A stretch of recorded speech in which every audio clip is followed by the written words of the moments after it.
जय माता दी दोस्तों। आप सबका पुनः स्वागत करता हूं आप सबके अपने YouTube चैनल एस्ट्रो भूपतिनाथ में।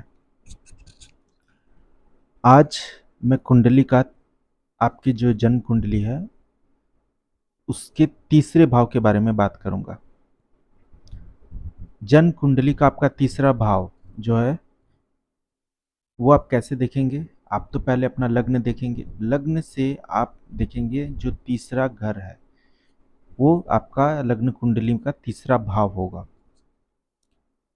इस भाव से आप आपके साहस का पता चलता है। आप कितने साहसी हैं,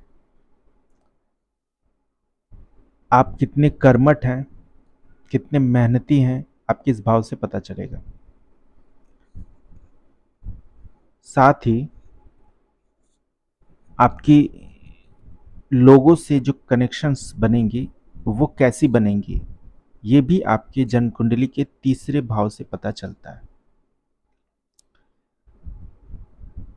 जन्म कुंडली के तीसरे भाव, जन्म कुंडली का आपका ये जो तीसरा भाव है ये आपकी बोलने की क्षमता, आपकी जो बात करने की क्षमता को भी ये दिखलाता है।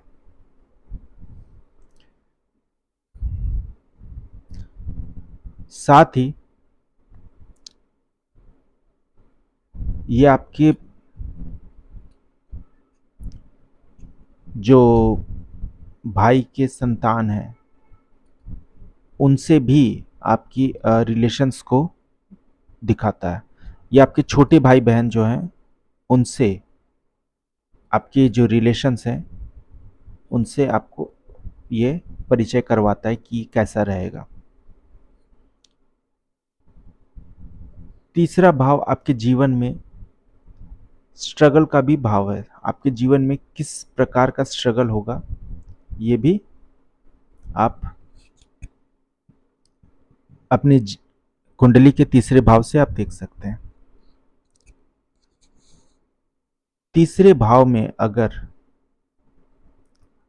कोई शुभ राशि हो और साथ ही उस राशि के जो स्वामी हैं उन वो खुद बैठे हों और तीसरे भाव में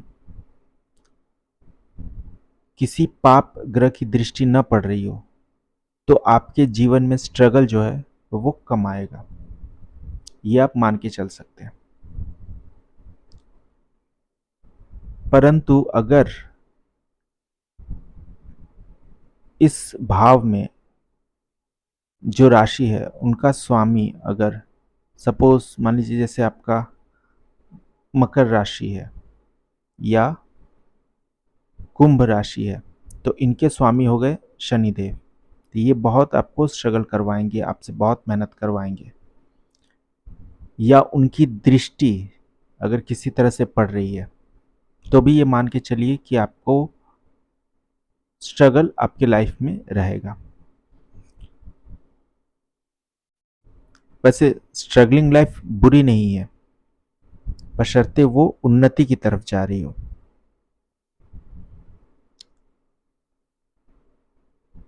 आपको इस भाव से रिलेटेड जो लोग हैं आपको उनसे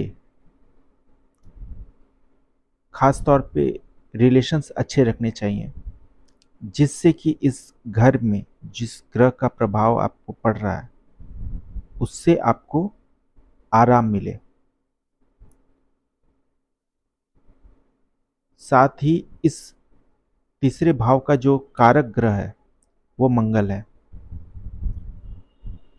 तो इस घर में मंगल जो है वो आपके लिए अति शुभ नहीं होंगे। कारक ग्रह जो है वो मंगल है और वो इस घर में अति शुभ जो है वो नहीं होंगे। अगर इस भाव में मंगल आते हैं तो वो आपको एक एज में आपको प्रॉब्लम देंगे। एक उम्र होने के बाद सपोज आपको 32 या 35 साल की उम्र के बाद एक प्रॉब्लम आपको देखने को मिलेगी। अब वो चाहे वो ब्लड रिलेटेड समस्याएं हो, मंगल से जुड़ी हुई जो भी समस्याएं होंगी उन सब में आपको या आपकी जो ख़ानदानी जो प्रॉपर्टी होती है, उन सब प्रॉपर्टीज़ में भी आपको समस्याएँ देखने को मिलेंगी। तो तीसरा भाव जो है, वो आपकी स्ट्रगलिंग लाइफ़ को लेकर के काफ़ी कुछ बताता है। तीसरे भाव को ठीक रखें। मंगल या फिर जो भी खराब ग्रह है या दृष्टि पड़ रही है, खराब ग्रह, सॉरी मैं ये नहीं कहना चाहता, माफ़ी माँगता हूँ। जो भी पाप पापग्रस्त जो ग्रह हैं, वो जब दृष्टि दे रहे हों या बैठे हुए हों, तब आपको स्ट्रगल काफ़ी देखना पड़ता है। आपको करना ये है कि उस ग्रह के उपाय आपको करने हैं।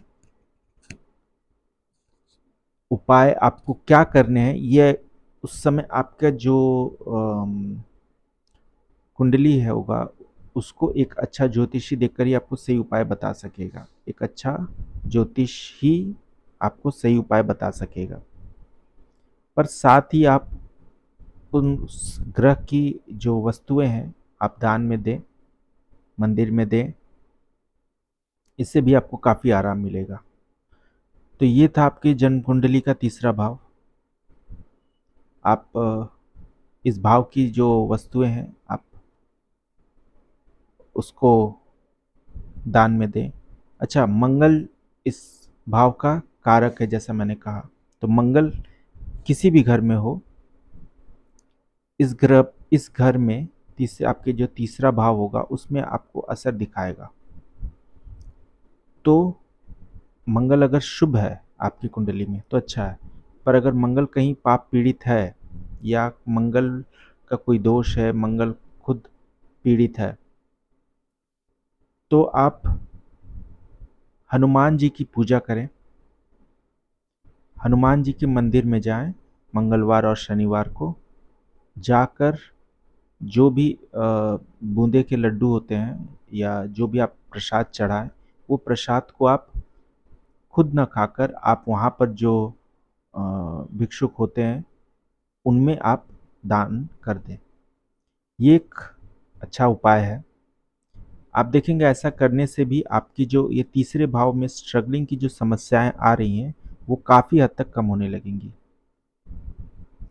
हनुमान चालीसा का पाठ करें, क्योंकि हनुमान चालीसा खुद में ही संपूर्ण है। इसलिए हनुमान चालीसा का पाठ भी आपको एक बहुत अच्छा रिजल्ट देगा। तो आपकी जो जन्म कुंडली है, ये उसका तीसरा भाव और उसके कुछ छोटे मोटे रेमेडीज रहे। आपको अगर इसमें आराम न मिले, आपकी स्ट्रगलिंग लाइफ में आपको लग रहा है कि आपको अभी भी तकलीफ़ें आ रही हैं, तो आप अपना कुंडली का विश्लेषण करवाएं एक अच्छे ज्योतिषी से, जिससे कि आपको सही उपाय पता करने में आपको मदद मिले और आपको आपके जीवन में कामयाबी के शिखर को छूने का हर वो मौका, जो मौका आपके नसीब में लिखा हुआ है, आपके भाग्य में लिखा हुआ है, वो आपको पूरा मिले और हर एक मौके पर आप अपने जीवन की कामयाबी के शिखर को छुएं और अपने हर मंजिल को पाएं। इसी शुभकामनाएं के साथ आज के लिए विदाई चाहता हूँ। फिर आऊँगा कुछ नया लेकर। धन्यवाद।